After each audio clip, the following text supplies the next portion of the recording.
Hi students, മാക്സസിൻ്റെ പുതിയൊരു വീഡിയോയിലേക്ക് എല്ലാവർക്കും സ്വാഗതം. അപ്പോൾ നമ്മളിന്ന് ഡിസ്കസ് ചെയ്യുന്നത് ICSE ക്ലാസ് 10ൻ്റെ ഹിസ്റ്ററി എന്നുള്ള പുതിയൊരു ചാപ്റ്ററാണ്. ചാപ്റ്ററിൻ്റെ പേര് സുപ്രീം കോർട്ട്. ഓക്കെ, വളരെ ഇമ്പോർട്ടൻ്റ് ആയിട്ടുള്ളൊരു ചാപ്റ്ററാണിത്. കാരണം നമ്മൾ പാർലമെൻറ്റ് പഠിച്ചു, പിന്നെ എക്സിക്യൂട്ടീവ്സ് പഠിച്ചു, അതായത് prime minister, council of ministers പഠിച്ചു. ഇനി അടുത്തത് ഏറ്റവും ഇമ്പോർട്ടൻ്റ് ആയിട്ടുള്ളത് ജൂറിസ്ഡിക്ഷനാണ്. ജൂറിസ്ഡിക്ഷനകത്ത് വരുന്ന ഏറ്റവും ഇമ്പോർട്ടൻ്റ് ആയിട്ടൊരു ഒരു ചാപ്റ്ററാണ് സുപ്രീം കോർട്ട്. ഓക്കെ, അപ്പോൾ നമുക്ക് സുപ്രീം കോർട്ട് എന്താണെന്ന് നോക്കാം. ഓക്കെ, അപ്പോൾ ഇതാ ഈ കാണുന്ന ഫോട്ടോയാണ് നമ്മുടെ ഇന്ത്യയുടെ സുപ്രീം കോടതി. ഇന്ത്യയുടെ ഏറ്റവും വലിയ കോടതി ആണ് നമ്മൾ ഈ ചിത്രത്തിൽ കാണുന്നത്. ഓക്കെ, നിങ്ങൾ TV-ൽ കാണുമല്ലോ, സുപ്രീം കോടതി ആ കേസ് പറഞ്ഞു, ഈ കേസ് പറഞ്ഞു എന്നൊക്കെ പറയുമ്പം എപ്പോഴും കാണിക്കുന്ന ഫോട്ടോ ഇത് തന്നെയാണ്. അപ്പോൾ ഇതെവിടെയാണ്? ഇത് ന്യൂഡൽഹിയിലാണ് സുപ്രീം കോടതി ഉള്ളത്. ഓക്കെ, ഇന്ത്യയിലെ ഏറ്റവും വലിയ കോടതിയാണ്, കോടതികളുടെ കോടതി എന്നൊക്കെ അറിയപ്പെടുന്ന കോടതിയാണെന്ത്? സുപ്രീം കോടതി. ഓക്കെ, അപ്പോൾ ഇതാണ് എൻ്റെ ഫോട്ടോ. അപ്പോൾ എന്താണ് സുപ്രീം കോടതി എന്ന് നോക്കണം. നമുക്കൊരു കോൺസ്റ്റിറ്റ്യൂഷൻ ഉണ്ടെന്ന് നമ്മൾ പഠിച്ചു. കോൺസ്റ്റിറ്റ്യൂഷനകത്ത് എന്തൊക്കെ പറഞ്ഞിട്ടുള്ളത് നമ്മൾ പഠിച്ചു. ഓക്കെ, ആ കോൺസ്റ്റിറ്റ്യൂഷനകത്ത് പറഞ്ഞിട്ടുള്ള ഏറ്റവും ഇമ്പോർട്ടൻ്റ് ആയിട്ടുള്ള കാര്യമാണ് ജുഡീഷ്യറി. ഓക്കെ, ആ കോൺസ്റ്റിറ്റ്യൂഷനകത്തുള്ള ഏറ്റവും ഇമ്പോർട്ടൻ്റ് ആയിട്ടുള്ള കാര്യമാണ് independent integrated judiciary. Okay, independent എന്ന് പറഞ്ഞാൽ ആരെയും ഡിപ്പെൻഡ് ചെയ്യാതെ സ്വതന്ത്രമായിട്ട് നിൽക്കുന്ന ഒരു ജുഡീഷ്യറി വേണം എന്ന് പറയുന്നത് ഭരണഘടനയിൽ പറഞ്ഞിട്ടുള്ളൊരു കാര്യമാണ്. ആ കാര്യത്തിൽ പ്രകാരമാണ് നമ്മുടെ ഇന്ത്യയിൽ എന്ത് സ്ഥാപിതമായിട്ടുള്ളത്? സുപ്രീം കോടതി സ്ഥാപിതമായിട്ടുള്ളത്. ഓക്കെ, അവർ judiciary is independent of interference from the legislative and the executive wings of the union and of state governments. എന്ന് പറഞ്ഞാൽ എന്താണ്? നമുക്കൊരു ജുഡീഷ്യറി ഉണ്ട്. ആ ജുഡീഷ്യറി ഇൻഡിപെൻഡൻ്റ് ആണ്. അതായത് ലെജിസ്ലേറ്റീവിൽ നിന്നും എക്സിക്യൂട്ടീവിൽ നിന്നും ഇൻഡിപെൻഡൻ്റ് ആയിട്ടുള്ള ഒരു ജുഡീഷ്യറിയാണ് നമുക്കുള്ളത്. അതായത് ഇപ്പം ലെജിസ്ലേറ്റീവ് എന്ന് പറഞ്ഞാൽ ലെജിസ്ലേറ്റീവ് മെമ്പേഴ്സിലെ MLA-മാർ, അതായത് ജനപ്രതിനിധികൾ തിരഞ്ഞെടുക്കുന്നവർക്ക് എന്താണ്, ഒരു അധികാരവും ജുഡീഷ്യറിയിലില്ല. കാരണം അത് ഇൻഡിപെൻഡൻ്റ് ആണ്. അവർക്കൊന്നും പോയി വിധി മാറ്റി പറയാനോ അല്ലെങ്കിൽ വിധിയുടെ സ്വാധീനിക്കാനോ ഒന്നും അവകാശമില്ല. ഓക്കെ, എക്സിക്യൂട്ടീവ്സ് എന്ന് പറഞ്ഞാൽ എന്താണ്? ഉദ്യോഗസ്ഥർ. ഇപ്പോൾ ഏറ്റവും വലിയ ഉദ്യോഗസ്ഥരായാലും, അതായത് പ്രസിഡന്റ്, പ്രധാനമന്ത്രി, അവർക്കൊക്കെ ആയാലും എന്താണ്, ജുഡീഷ്യറിൽ ഒരു ഇതുമില്ല. കാരണം എന്ന് പറഞ്ഞാൽ അവർക്ക് എന്താണ്, ഇൻഡിപെൻഡൻ്റ് ആയിട്ട് ജുഡീഷ്യറി വർക്ക് ചെയ്യാവൂ. അവരെ ഒന്നും ആശ്രയിച്ചൊരിക്കലും ജുഡീഷ്യറി നിൽക്കരുതെന്നാണ് പറയുന്നത്. Okay, though the Indian constitution is of the federal type, yet there is no double chain of courts, that is one to administer the union laws and the other to administer the state laws. Okay, അതായത് നമ്മുടെ constitution എന്ന് പറയുന്നത് federal ടൈപ്പാണ്. അതായത് federal type കോൺസ്റ്റിറ്റ്യൂഷനാണ് നമുക്കുള്ളത്. അതായത് സെൻട്രലിൽ ഒരു ഭരണമുണ്ട്, അതുപോലെ സ്റ്റേറ്റ്സിലും ഭരണമുണ്ട്. അതാണ് ഫെഡറൽ ടൈപ്പ് ഭരണം എന്ന് പറയുന്നത്. ആ രണ്ട് ഭരണത്തിനും എന്താണ്, പ്രത്യേകം കോടതികൾ അങ്ങനെ പാടില്ല. എല്ലാത്തിനും ഒരു ലോയെ പാടുള്ളൂ. ഓക്കെ, അടുത്ത പറയുന്നത് one to administer the union laws and the other to administer the state laws. All the courts in India constitute a single hierarchy, which means that each lower court is subordinate to its higher one with the supreme court at the top. അതായത് നമുക്കറിയാം, നമ്മുടെ സ്റ്റേറ്റിന് കോടതിയുണ്ട്. നമ്മൾ ഒരുപാട് കോടതികൾ കണ്ടിട്ടുണ്ട്. ജില്ലാ കോടതി, കുടുംബ കോടതി എന്നൊക്കെ പറഞ്ഞ് ഒരുപാട് കോടതികളുണ്ട്. ഓക്കെ, നമ്മുടെ അടുത്ത് തന്നെ സെഷൻസ് കോർട്ട്, മുനിസിപ്പൽ കോർട്ട് എന്നൊക്കെ പറഞ്ഞ് ഓരോ കൺസ്യൂമർ കോർട്ട്, അങ്ങനെ ഒരുപാട് കോടതികളുണ്ട്. അപ്പോൾ ഈ നമ്മുടെ സ്റ്റേറ്റിലുള്ള കോടതികളെല്ലാം ചേർന്ന് ഓക്കെ ഒരു ലോ ഒക്കെ തീരുമാനിക്കും. പക്ഷേ എന്താണ്, ഈ കോടതികൾക്ക് മുകളിൽ എന്തുണ്ട്? അതിൻ്റെ ടോപ്പ് കോടതികളുണ്ട്. നമ്മുടെ കേരളത്തിലുള്ള ഏറ്റവും ടോപ്പ് കോടതി ഏതാണ്? നമ്മുടെ ഹൈക്കോടതിയാണ്, ഹൈക്കോർട്ടാണ്. ഓക്കെ, അത് എറണാകുളത്താണ് ഹൈക്കോർട്ട്. ആ ഹൈക്കോർട്ടിനും മേളിൽ കോടതിയുണ്ട്. അതേത് കോടതിയാണ്? സുപ്രീം കോർട്ടാണ്. ഓക്കെ, അതായത് നമ്മുടെ സ്റ്റേറ്റിൽ ഒരുപാട് കോടതികളുണ്ടെങ്കിലും ആ കോടതികളുടെ മുകളിലും എന്തുണ്ട്? കോടതിയുണ്ട്. ഓക്കെ, ആ മുകളിൽ ഏറ്റവും ടോപ്പിൽ നിൽക്കുന്ന കോടതി ഏതാണ്? Supreme court. അതാണ്, അതുകൊണ്ടാണ് നമ്മൾ കോടതികളുടെ കോടതി എന്ന് സുപ്രീം കോർട്ട് എന്ന് വിളിക്കുന്നത്. ഓക്കെ, അടുത്ത പോയിന്റ് നോക്കേ. അടുത്ത ഒരു സുപ്രീം കോടതി എങ്ങനെയാണ് വർക്ക് ചെയ്യുന്നതെന്നാണ് പറയുന്നത്. അത് composition of the supreme court. Supreme court എന്ന് പറയുന്നത്, the supreme court consist of A chief justice and the 33 other judges appointed by the President of India. Okay, the Parliament may increase or decrease the number of judges of the Supreme Court and as per the when required. In the beginning, the Supreme Court has Chief Justice and 7 other judges. അതായത് എന്താണ് ഇവിടെ പറയുന്നത്? അതായത് supreme കോടതി എന്ന് പറയുമ്പോൾ കോടതിയിൽ judge വേണമല്ലോ. അങ്ങനെ സുപ്രീം കോടതിയിൽ എത്ര ജഡ്ജിമാരാണുള്ളതെന്ന് ചോദിച്ചു കഴിഞ്ഞാൽ 34 ജഡ്ജിയുണ്ട്. അതിനകത്ത് 33 ജഡ്ജസും ഒരാൾ ചീഫ് ജസ്റ്റിസും ആയിരിക്കും. ഓക്കെ, അതായത് ഈ 33 പേരുടെയും കൂടെ അധികാരമുള്ള ഒരു ജഡ്ജി കാണും. അതിനാണ് ചീഫ് ജസ്റ്റിസ് എന്ന് വിളിക്കുന്നത്, ചീഫ് ജസ്റ്റിസ് ഓഫ് ഇന്ത്യ എന്ന് വിളിക്കുന്നത്. ഓക്കെ, അപ്പോൾ എത്ര ജഡ്ജസ് ഉണ്ട്? 34 പേരുണ്ട്. ആരെയും കൂടെ ചേർത്താണ്? ചീഫ് ജസ്റ്റിസും കൂടെ ചേർത്താണ്. അല്ലെങ്കിൽ നമ്മൾ ഇങ്ങനെ പറയാം, ചീഫ് ജസ്റ്റിസും 33 ജഡ്ജസും ചേർന്നതാണ് സുപ്രീം കോടതി. ഓക്കെ, ഈ കോടതികളുടെ ഈ ജഡ്ജസിൻ്റെ എണ്ണം തീരുമാനിക്കുന്നത് ആരാണ്? പാർലമെൻറ്റാണ്. ഓക്കെ, പാർലമെൻറ്റാണ് എണ്ണം തീരുമാനിക്കുന്നത്. പാർലമെൻറ്റ് വേണമെങ്കിൽ ജഡ്ജസിൻ്റെ എണ്ണം കൂട്ടാം, ജഡ്ജസിൻ്റെ എണ്ണം കുറയ്ക്കാം. പക്ഷേ എന്ത് പാസ്സാക്കണം? ബില്ല് പാസ്സാക്കി അത് പാസ്സാക്കിയാൽ മാത്രമേ എന്ത് നമ്പറിൽ മാറ്റം വരുത്താൻ പറ്റൂ. ഓക്കെ, ഇനി സുപ്രീം കോടതി ആദ്യം സ്ഥാപിക്കുമ്പോൾ, സുപ്രീം കോടതി സ്ഥാപിച്ചത് 1950-ലാണ്, 1950-ലാണ് സുപ്രീം കോടതി സ്ഥാപിക്കുന്നത്. സ്ഥാപിക്കുമ്പോൾ 7 ജഡ്ജിമാരും ഒരു ചീഫ് ജസ്റ്റിസുമാണ് ഉണ്ടായിരുന്നത്. ഓക്കെ, 7 ജഡ്ജിമാരും ഒരു ചീഫ് ജസ്റ്റിസുമാണ് സുപ്രീം കോടതിയിൽ ഉണ്ടായിരുന്നത്. ഇനി besides having regular judges, the constitution also provides for the appointment of some judges to the Supreme Court on an ad hoc or temporary basis. അതായത് ഇത്ര 33 ജഡ്ജസ് ഉണ്ടെന്ന് പറഞ്ഞില്ലേ, ആ 33 ജഡ്ജസിനെ കൂടാതെ എന്ത് ചെയ്യാൻ പറ്റും? ടെമ്പററി ആയിട്ടുള്ള ജഡ്ജസിനെ എടുക്കാൻ പറ്റും. ഓക്കെ, അതായത് നമ്മുടെ ഇപ്പം റിട്ടയർ ആയി പോയ ജഡ്ജസ് ഇല്ലേ, അവരെയൊക്കെ വേണമെന്നുണ്ടെങ്കിൽ എന്തായിട്ട് ടെമ്പററി ആയിട്ട് വീണ്ടും ജഡ്ജസൊക്കെ ആയിട്ട് വെക്കാം എന്നാണ് പറയുന്നത്. പിന്നെ ഹൈക്കോടതി ജഡ്ജസിനെയൊക്കെ വേണമെങ്കിൽ ടെമ്പററി ആയിട്ട് ജഡ്ജസ് ആയിട്ട് വെക്കാനാണ് നമ്മൾ കോൺസ്റ്റിറ്റ്യൂഷൻ പറയുന്നത്. ഓക്കെ, അപ്പോൾ അങ്ങനെയാണ് സുപ്രീം കോടതിയുടെ സ്ട്രക്ചർ എന്ന് പറയുന്നത്. ഓക്കെ, അതിനകത്തൊരു ഈ ഫോട്ടോ നിങ്ങളുടെ ടെക്സ്റ്റിൽ കൊടുത്തേക്കുന്നതാണ്. എന്താണ് ഈ ഫോട്ടോ പറയുന്നത്? ഇത് വേറൊരു കാര്യം പറയാൻ വിട്ടുപോയി. അതായത് ഈ ജഡ്ജസ് ഇല്ലേ, ഈ ജഡ്ജസിനെയൊക്കെ നിയമിക്കുന്നത് ആരാണ്? ഈ ജഡ്ജസിനെ നിയമിക്കുന്നത് പ്രസിഡൻ്റാണ്. ഓക്കെ, അപ്പോൾ ജഡ്ജസിനെയൊക്കെ നിയമിക്കുന്നത്, ഈ 34 ജഡ്ജസിനെ നിയമിക്കുന്ന ആരാണ്? പ്രസിഡൻ്റാണ്. അപ്പോൾ സുപ്രീം കോടതിയിലെ ജഡ്ജസിനെ നിയമിക്കുന്നത് പ്രസിഡൻ്റാണ്. അപ്പോൾ പ്രസിഡൻറ്റ് ആരെ നിയമിക്കുന്നു? ചീഫ് ജസ്റ്റിസിനെ നിയമിക്കുന്നു. ബാക്കിയുള്ള 33 ജഡ്ജസിനെയും ആരാണ് അപ്പോയിൻറ്റ് ചെയ്യുന്നത്? പ്രസിഡൻ്റാണ് അപ്പോയിൻറ്റ് ചെയ്യുന്നത്. ഓക്കെ, അപ്പോൾ പ്രസിഡൻറ്റിന് വളരെ ഇമ്പോർട്ടൻ്റ് ആയിട്ടുള്ളൊരു പവറുണ്ട്. ചീഫ് ജസ്റ്റിസും മറ്റ് ജഡ്ജിമാരൊക്കെ സത്യപ്രതിജ്ഞ ചെയ്യുന്നത്, അവരുടെ ഓത്ത് പറയുന്നത് എവിടെ വെച്ചാണ്? പ്രസിഡൻറ്റിന് മുമ്പ് വെച്ചാണ്. ഓക്കെ, ഇനി അടുത്ത പോയിന്റ് എന്ന് പറയുന്നത് ക്വാളിഫിക്കേഷനാണ്. അതായത് ഒരു സുപ്രീം കോടതി ജഡ്ജി ആവാനുള്ള ക്വാളിഫിക്കേഷനാണ് പറയുന്നത്. നമ്മൾ ഒരുപാട് ക്വാളിഫിക്കേഷൻസ് കണ്ടിട്ടുണ്ട്. MLA ആവാനുള്ള ക്വാളിഫിക്കേഷൻ കണ്ടിട്ടുണ്ട്, MP ആവാനുള്ള ക്വാളിഫിക്കേഷൻ കണ്ടിട്ടുണ്ട്, പ്രസിഡൻ്റ് ആവാനുള്ള ക്വാളിഫിക്കേഷൻ ഉണ്ട്, പ്രധാനമന്ത്രി ആവാനുള്ള ക്വാളിഫിക്കേഷൻ ഉണ്ട്. അപ്പോൾ ഇതൊക്കെ നമ്മൾ പഠിച്ചു. ഇനി എന്താണ് ഒരു സുപ്രീം കോടതി ജഡ്ജി ആവാനുള്ള ക്വാളിഫിക്കേഷൻ എന്നാണ് പഠിക്കാൻ പോകുന്നത്. A person to be appointed as a judge of the supreme court must have the following qualifications.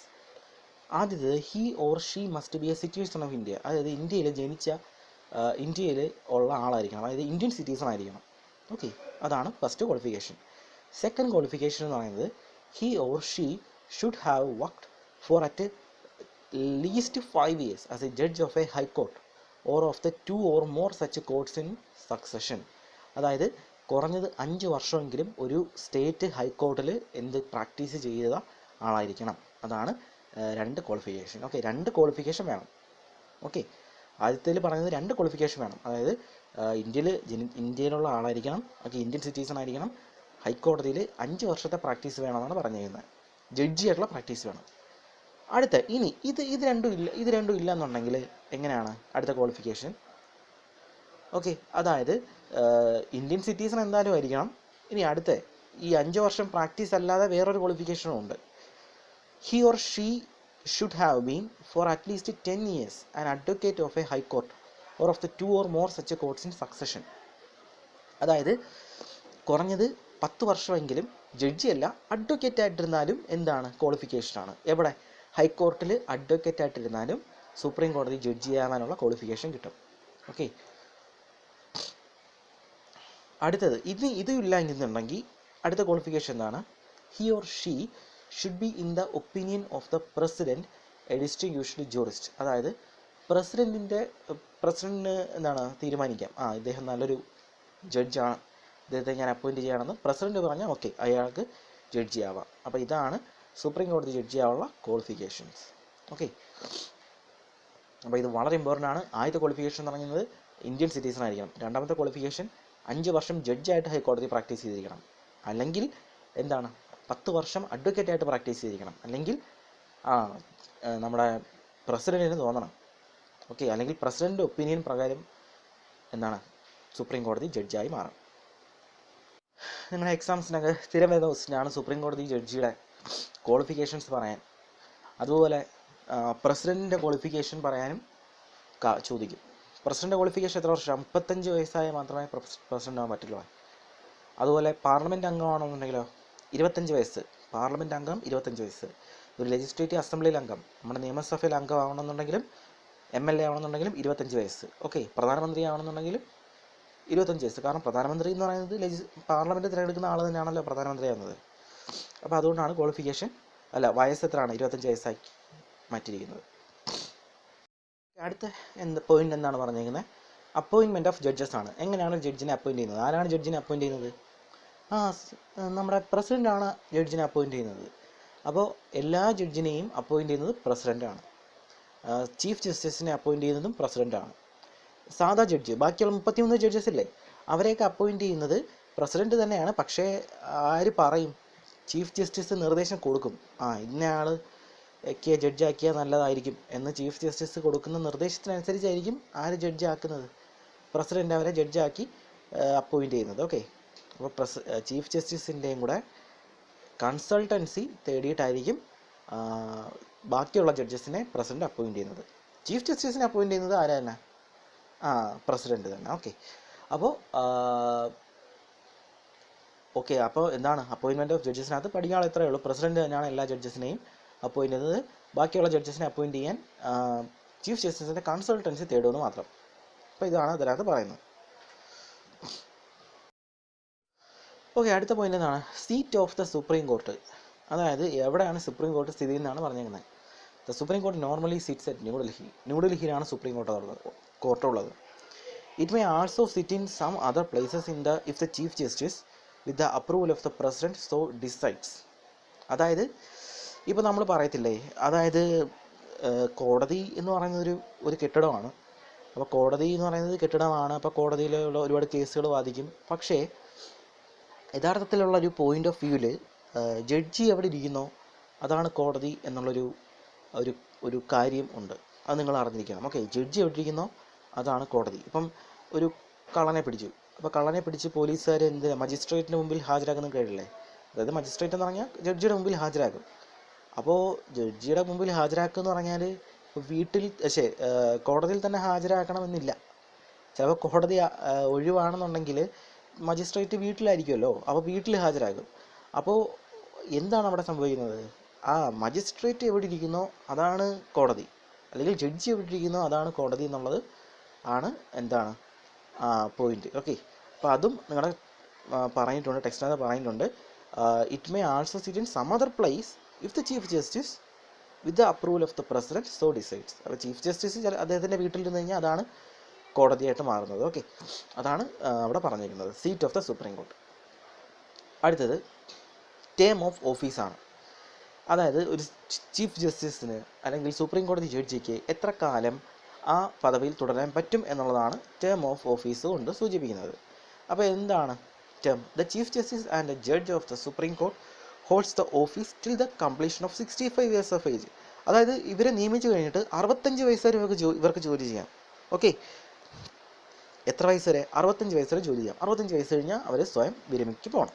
അതാണ് ഇമ്പോർട്ടൻ്റ് ആയിട്ടുള്ളൊരു കാര്യം. ഓക്കെ, അപ്പോൾ എത്ര വയസ്സ് വരെയാണ്? 65 വയസ്സ് വരെ പറ്റും. Although they are appointed by the president their services cannot be terminated by him or her.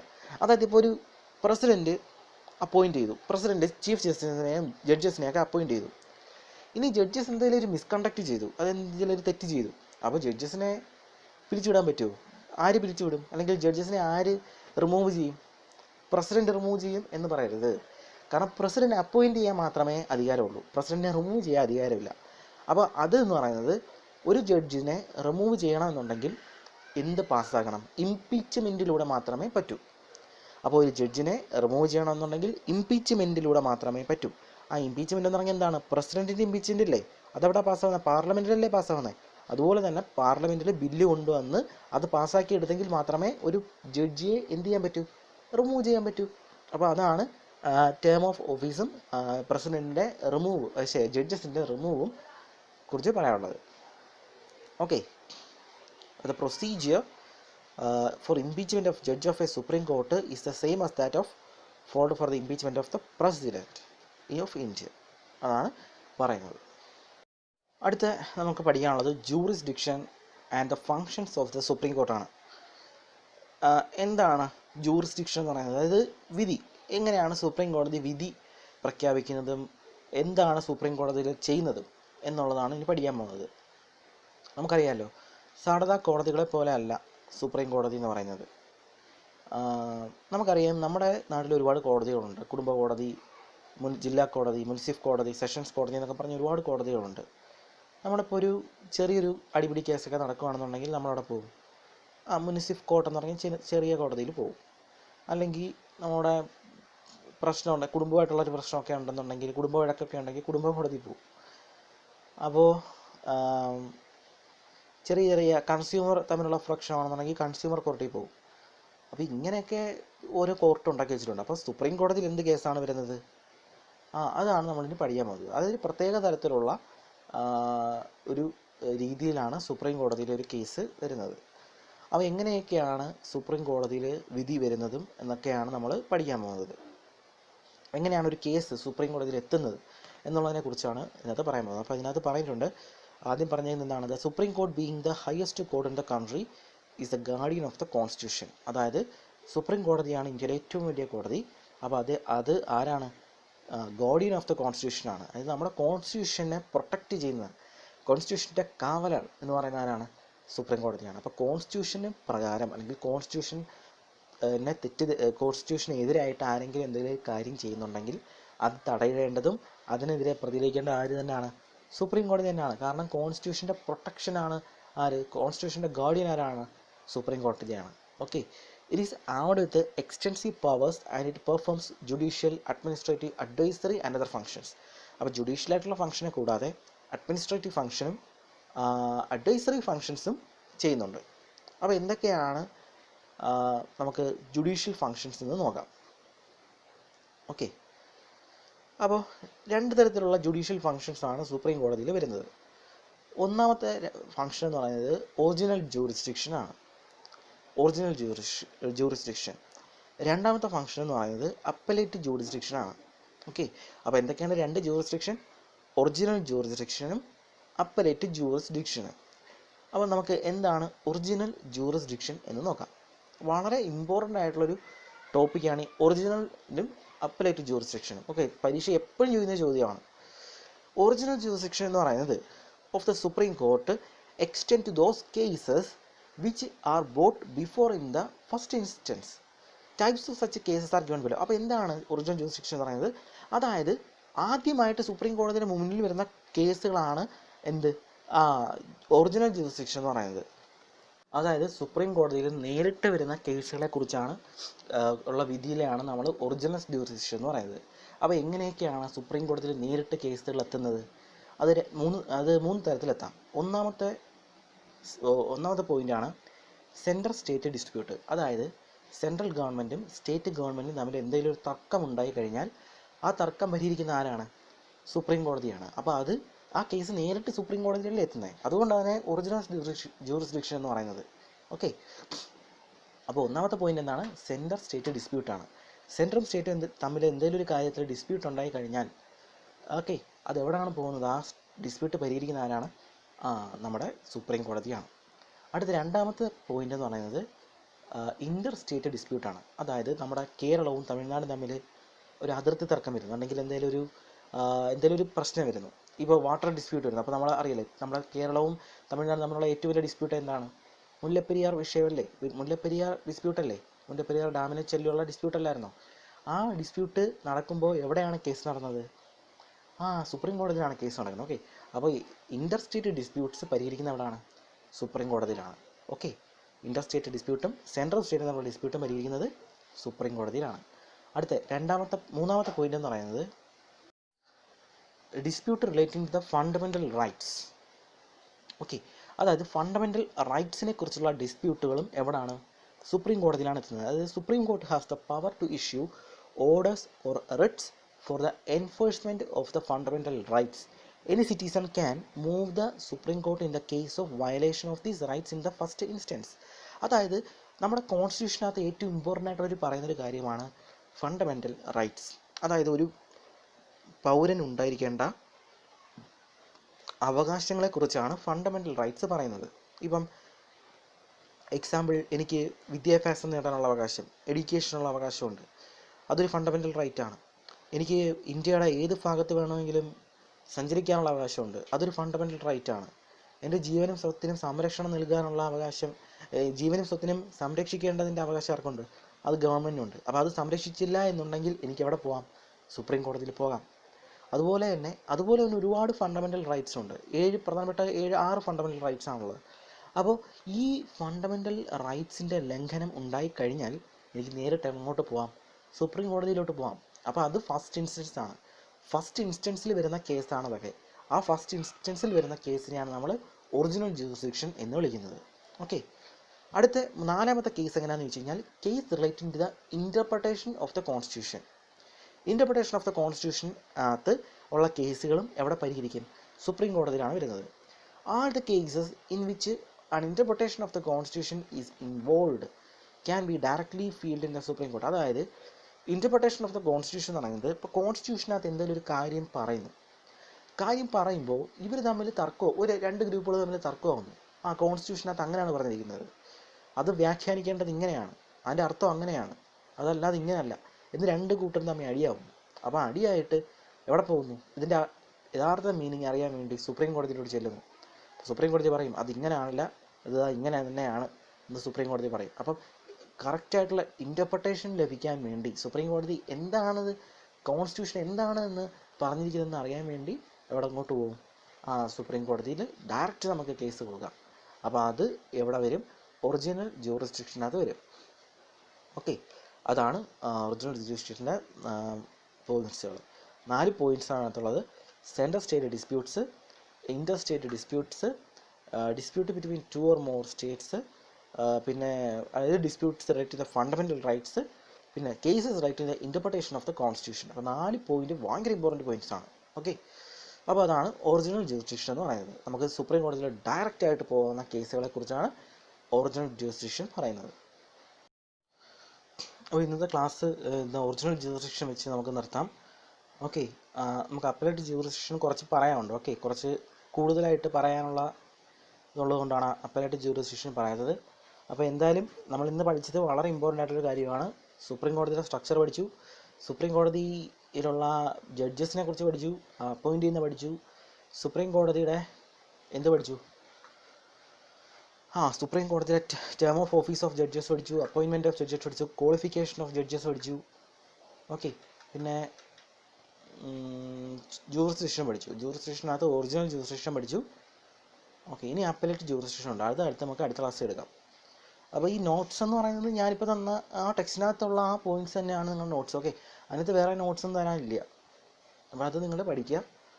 Okay, നിങ്ങൾ ടെക്സ്റ്റ് നല്ലതായിട്ട് വായിക്കുക. Okay, thank you.